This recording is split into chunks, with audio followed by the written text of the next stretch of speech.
சினைகள் கொண்டேன், ஆனாலும் சிலுவையின் தலையழி கண்டேன்.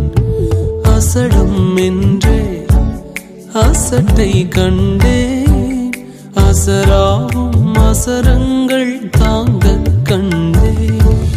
நான் என்ன செய்தேன் என்று கேட்கும் உலகில் எனக்காக செய்திட்ட அன்பை கண்டே. தனியா ஒரு தகப்பனின் தப்பம் கண்டே. ஏனோ ஏனோ ஏன் இங்க முழுவை,